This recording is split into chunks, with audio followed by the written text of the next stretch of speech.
All right, so open your sketchbook to pages 5 and 6. We are going to take some notes on page 5 of different shading techniques. Oh, forgot to write one down.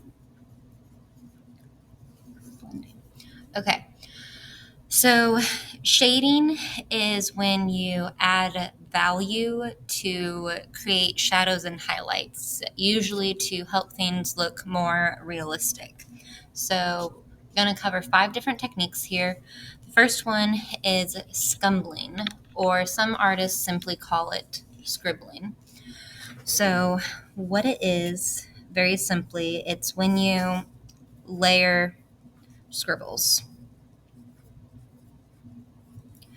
So there's 2 general ways that you can do this. So you can layer just random scribbles, just going in every direction, and the denser they are, the darker it will appear because there's less white of the paper showing through.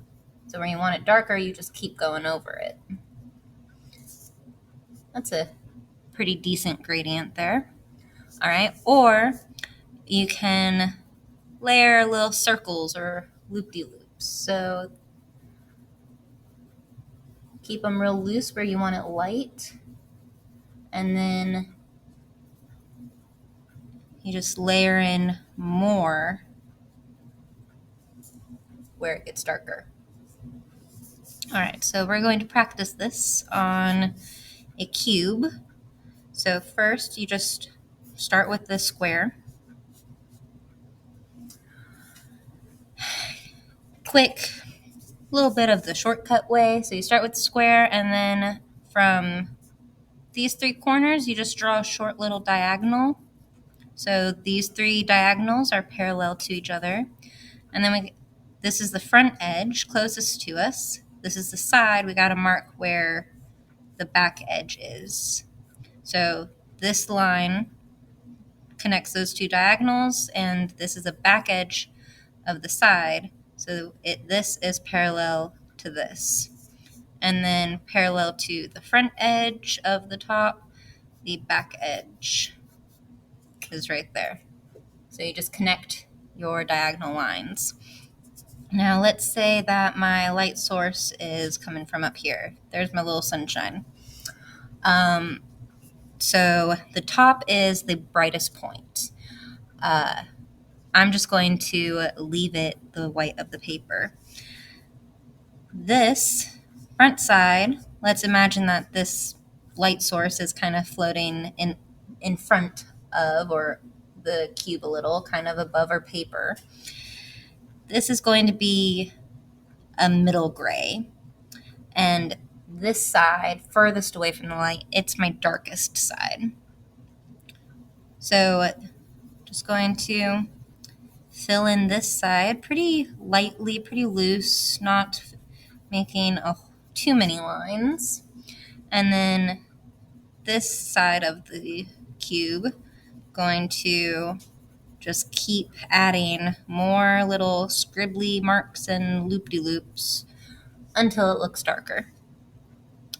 Just like that. Now, this is evenly shaded all the way across. It's all about the same gray. This side is also shaded evenly all the way across because they're flat. The shadows are pretty consistent. They're not fading. However, if we were to draw a sphere, so I'm going to draw a little circle here to start.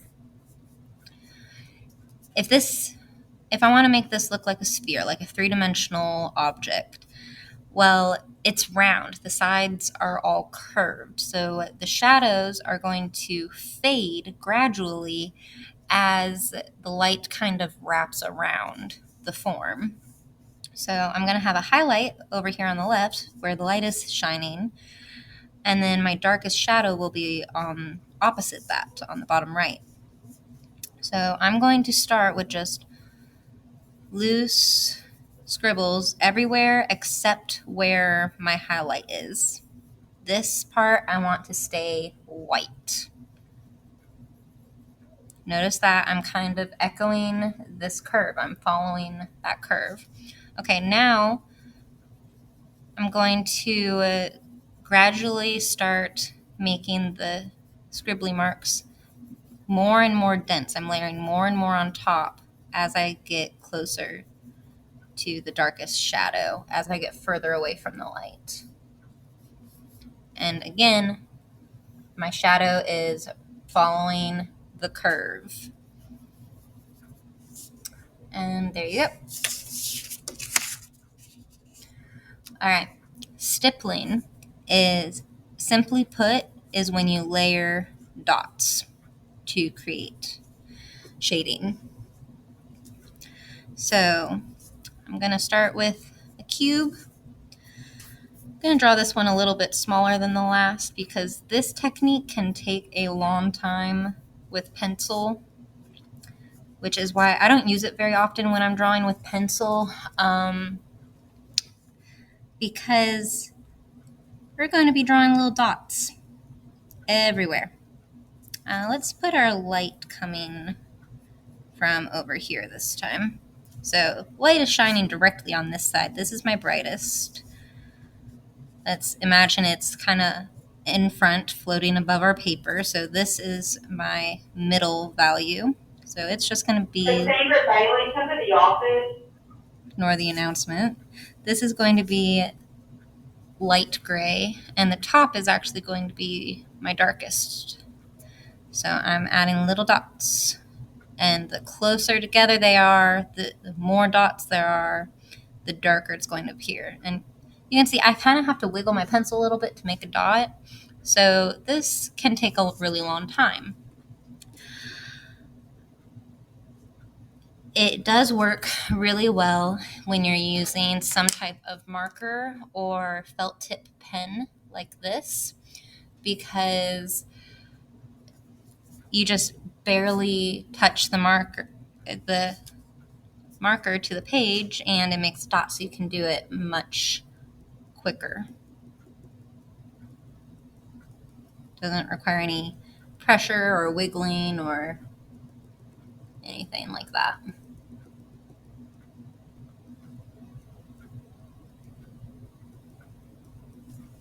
Okay. So when I use this medium, I'm usually using some type of marker. When I do use it in pencil, I usually use it in small areas when it helps to show the texture of something. All right, so next we've got a sphere. Light's coming from the right, so highlights on the right. Shadow is going to be over here on the left.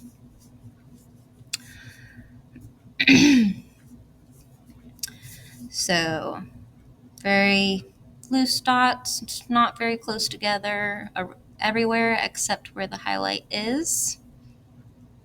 All right, I'm going to go ahead and erase my circle there. I don't normally draw that circle on it. It's just a little reminder that, hey, this needs to be bright white, don't color there. Okay, and then the dots get closer together as you move further away from the light source into the darker shadows.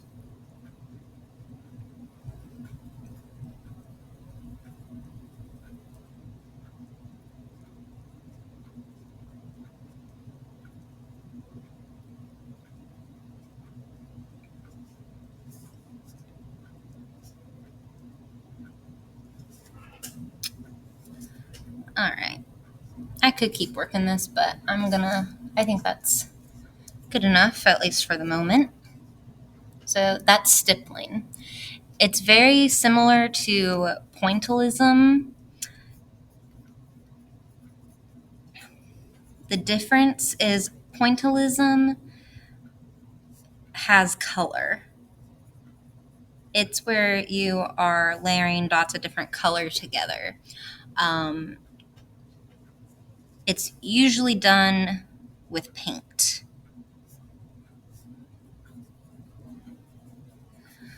Stippling is just black and white. It's just about value. All right,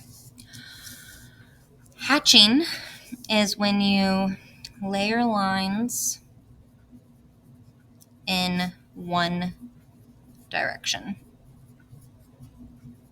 All right, so here's my box.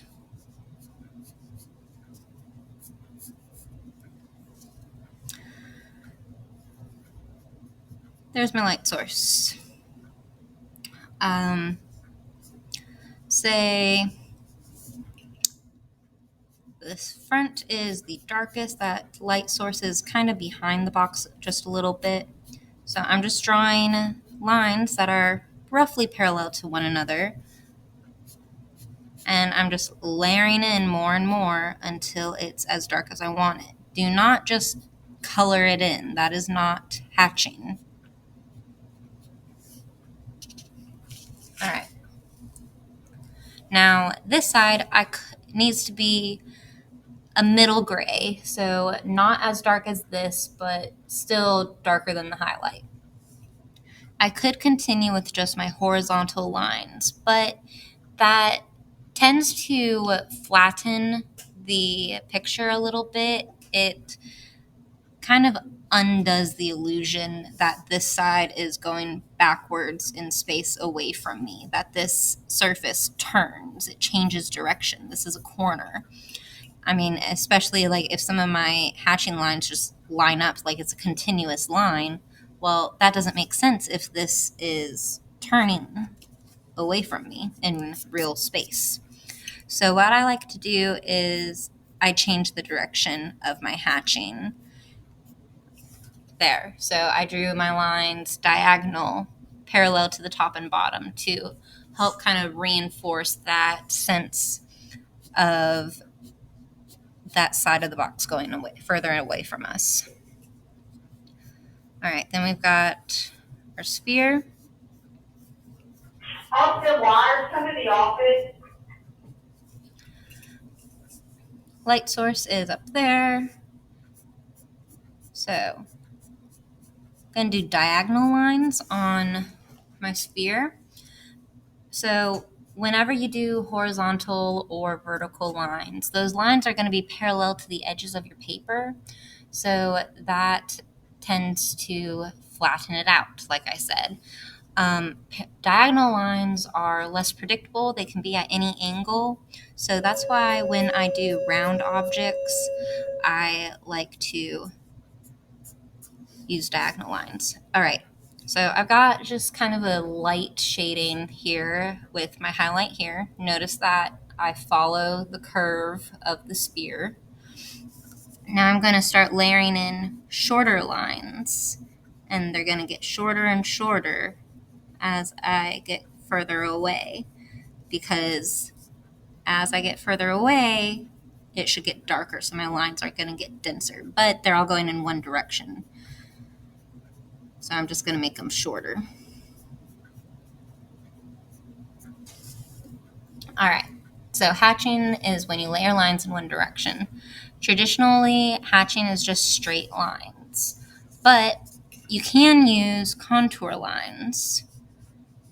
And often, to distinguish between this just kind of straight hatching, this is referred to as contour hatching.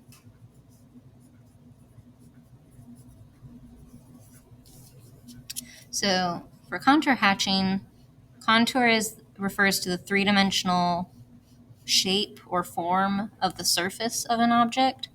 So we're going to draw these curved lines, and just like all the others, they are going to get closer and closer together as we move further away from the light source.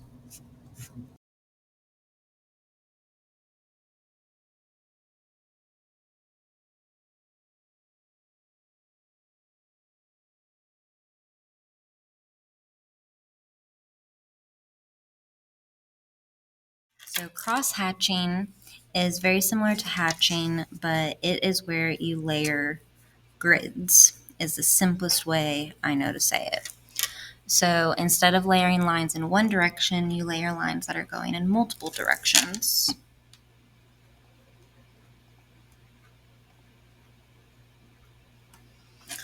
So we're going to draw another box.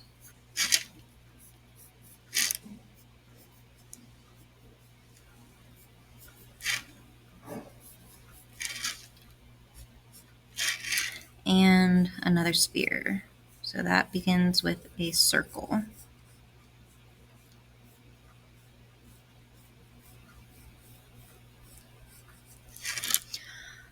All right, let's say our light source is coming from up here and kind of in front. Imagine it were hovering above the paper, kind of. So it's above, so the top is going to be the brightest. The right side will be a light gray, and this side facing me will be the darkest. So you begin with just hatching, but then you do it in another direction.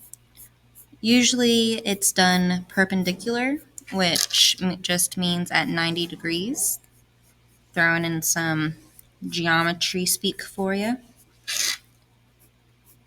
And you just keep layering them in until it's as dark as you want.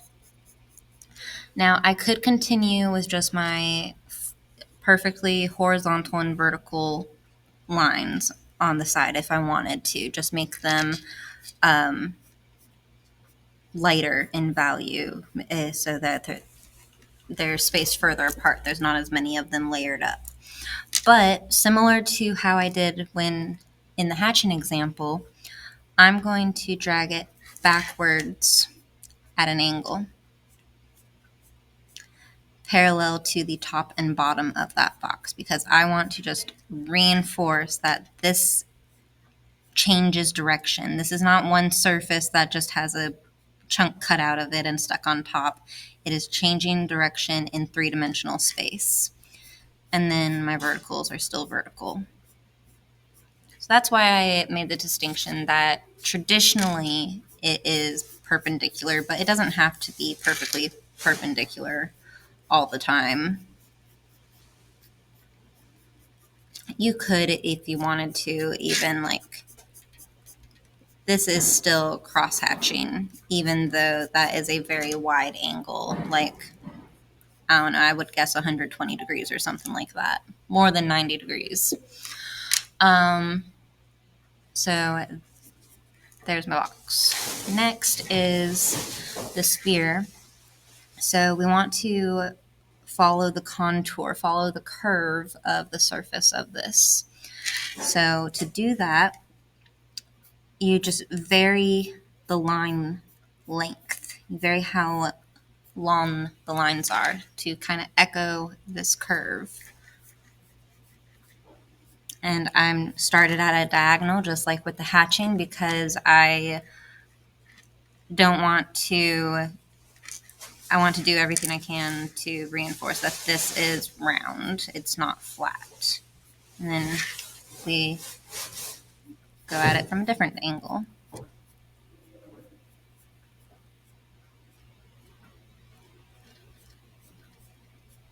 And we just keep layering them in shorter, more and more, until we have a decent gradient that we're happy with. A shift in value.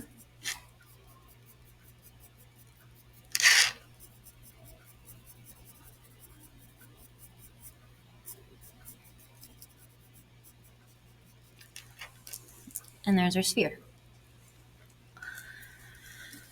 All right, last one, blending. So this is the method that most people think of when they think of shading. Most people just assume you're talking about blending. It's the most common. It is when you make smooth transitions. Or it's when it fades from one value to a next. All right, one more cube, last one.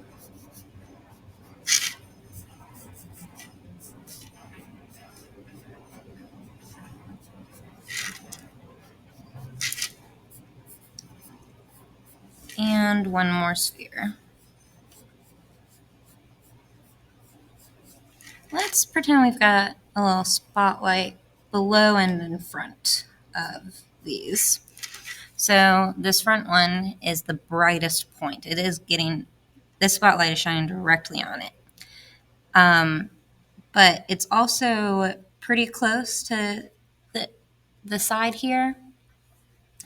So this will be my middle gray, but the light's below, so the top of the box will be the darkest. So this is when you really do need a traditional wooden pencil, not a mechanical one, because you're going to use the side of your lead. Notice how I shifted my hand, so my pencil is totally below my hand so that I'm holding it flat against the paper. The lead is. And you don't have to press too hard. If you press real hard, you're going to break the lead. But instead, just go over it multiple times until it's the value you want. Graphite usually does not become black. It's gray. If you look at the tip of your pencil, it's gray, not black. But you want to get it as dark as you can for those darkest shadows.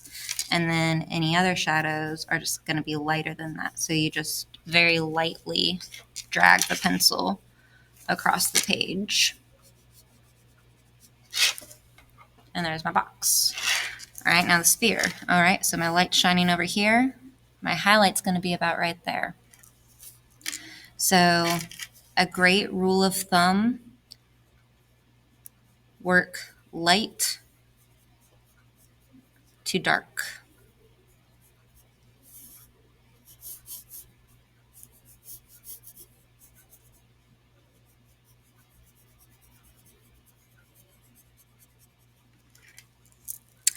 Because it's hard, once you get real dark, it's really hard to erase it back to the white of the paper, erase it fully. So you want to start light and then gradually build it up to get dark. I turned my paper here, so I could follow this curve more comfortably. Notice I am still following the curve, that contour. It helps to move your pencil in little circles to get a smooth transition. And again, you don't need to press real hard. You just build, the graphite just builds on top of itself. You don't have to apply a ton of pressure. All right.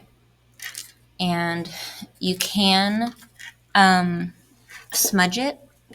So most of the time, I just use my finger, just kind of smudge it. If you accidentally smudge out your highlight, then that is what erasers are for. You just erase it back in, work back and forth.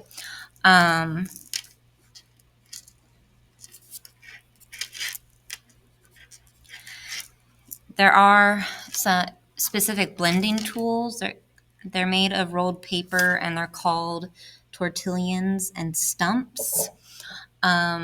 But like I said, most of the time I just use my finger. You can also use any scrap of fabric or paper towel or tissue, napkin, just anything that can help drag the graphite across the paper, across the page.